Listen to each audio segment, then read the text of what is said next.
Hi everyone, Vanessa from Apple Patch. I've got the camera tilted down because I want to talk about making half square triangles and just a few maybe extra hints and tips if you're having a little bit of trouble getting these to work for you. So this is for our mystery quilt sew along, and I'm hoping that you're enjoying making the blocks so far. We're only up to, well, you're about to get week 3 tomorrow.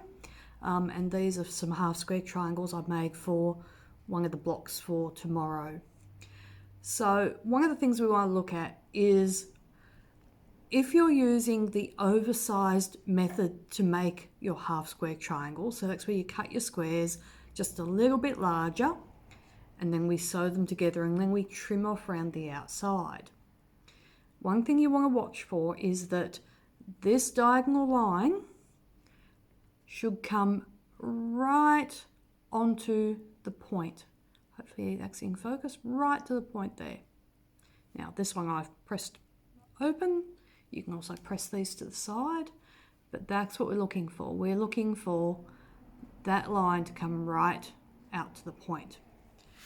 So when I'm using a ruler to trim these, I'm actually putting pretty much all the rulers that you'll have for patchwork will have at least a 45-degree line on them. This little one here, now of course I'm going to look in reverse in the video, but it's got a 45-degree line and it's also got a 30-degree and a 60-degree line as well. So we're wanting to line up that 45-degree line with the seam. And when you're doing that, you may find that sometimes you have to trim 2 sides, sometimes you have to trim 3 sides, and sometimes you might even have to trim 4 sides. Now let's see if I can get that in. Oops, so it's not getting lost. There we go. So I've got my ruler lined up with my 45-degree line down there, and this edge here I've got lined up with my 3.5 inch mark on my ruler, depending what size block you're making. You'll also notice on mine I've got 2 very different sized triangles because these triangles were left over for another project and I didn't bother recutting them down before sewing them because I'm going to trim them after anyway. So that's why they look a bit odd at the moment. So I have lined that line up with the line on the ruler and the 45-degree line. So now I can trim that edge off there. And now I'm going to rotate my block around.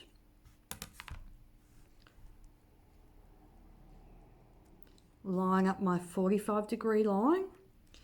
And now I've got 2 edges that are lined up with the edge of the ruler and the 3.5 inch. And my point there is matching right on the seam. I'm going to trim that edge off. And I've still got 1 edge here to trim.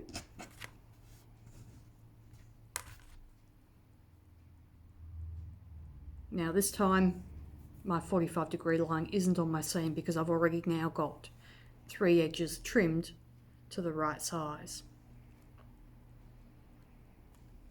Trim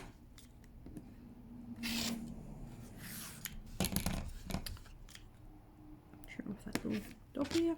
So you can see that 45-degree line is coming right up through the corner. Now there are other rulers on the market that you can also use for trimming half square triangles. Now I've pressed this already open, but I'm just going to close it back up. And the reason I'm mentioning this is I had one of our ladies come in today who's doing this, and some of her when she was joining her half square triangle units together into the blocks, her corners were being cut off. And part of it was she was using a ruler that I don't know that it was actually designed for trimming half square triangles. Look, that's just Craig walking past. And so we talked about how she can use the diagonal line on her ruler to help with her cutting. Now, the ruler I'm going to show you now, and there's lots of other similar ones, is called a strip tube ruler. And it's got markings down the side, 1 inch, 1.5, 2, 3.5, with horizontal lines. Sorry, there's getting a bit of glare off my light there.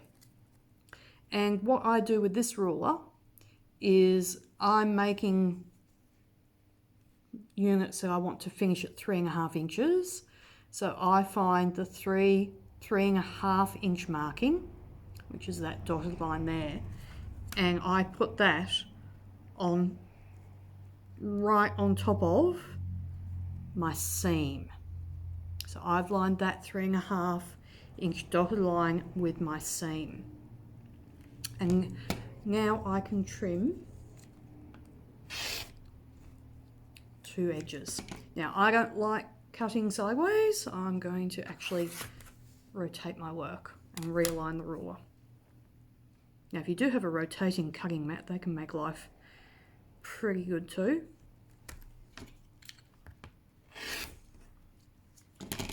So by using this type of ruler, I've actually cut 2 layers at the same time, which I then open up to be my 3.5 inch square. And I'm just going to pop one of my other rulers on and just see that it has actually come out to 3.5, which it has, it's spot on. So the catch with using these rulers is you have to be really, really careful that the line that you're using for the right measurement is on top of your sewing line there. Otherwise it will end up being either slightly oversized or slightly undersized. And any mismeasurement here, because we're doing 2 layers at once, when you open it, any little measurement you're at here actually doubles when you open it out. So you've just got to be super careful if you're using this type of tool and cutting 2 layers at once. So I'm going to finish trimming, I've got one more to trim, and make up the next block, which will be block number 5 and then block number 6. Block number 6 will be a new technique to this project, which is stitch and flip. Okay, bye.